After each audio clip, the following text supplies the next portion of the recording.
Hey everyone, okay, Coach David here at Results Inc. again. I've got a bit of a confession to make today. I don't always follow my own advice. I try my best, but sometimes I hit the same roadblock or distraction that we all do, and it leaves me thinking, where did it all go wrong? These videos are really good at forcing me to think about my habits, trends and patterns when it comes to exercise, nutrition, and then life just generally. And I ran into a big one a few weeks ago. Me and the whole family were at home sick. We'd all finally succumbed to the same tummy bug, plus this so-called super cold that seems as unavoidable as Bond movie spoilers on the internet right now. It was a case of nil by mouth for the best part of a week, and then a gentle reintroduction of some bland, inoffensive, basic food.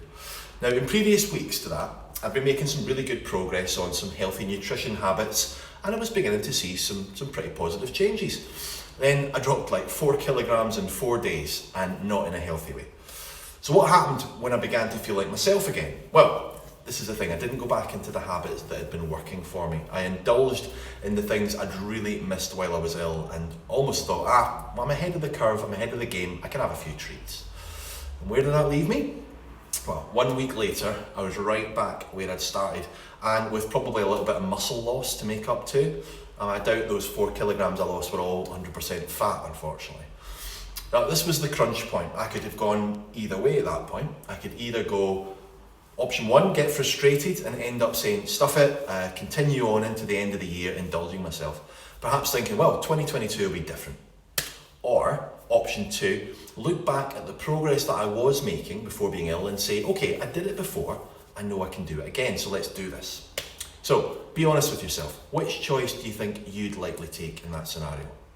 Well, I'm still working on my goals, not that it's easy, but they are pretty important to me, so I'm hanging in there.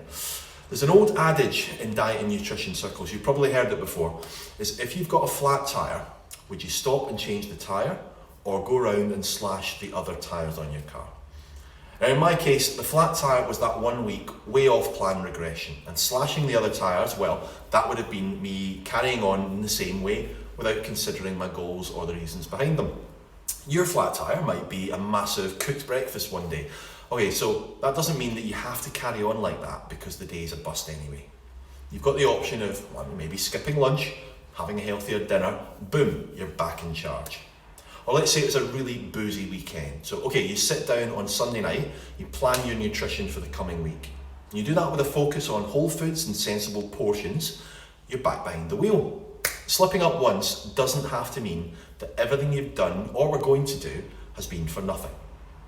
The key is really this: if you're making progress and you mess up, that's not the time to give up or give in. That's the time to step up. Remember what got you there and get back to those habits and plans that have worked. Don't go all or nothing, throwing all the good work you've done away. Fix your puncture, get back on the road. Well, that's it for today. Have a great day, and remember that the very best changes in life are always driven by the best reasons. Do you know what yours are yet?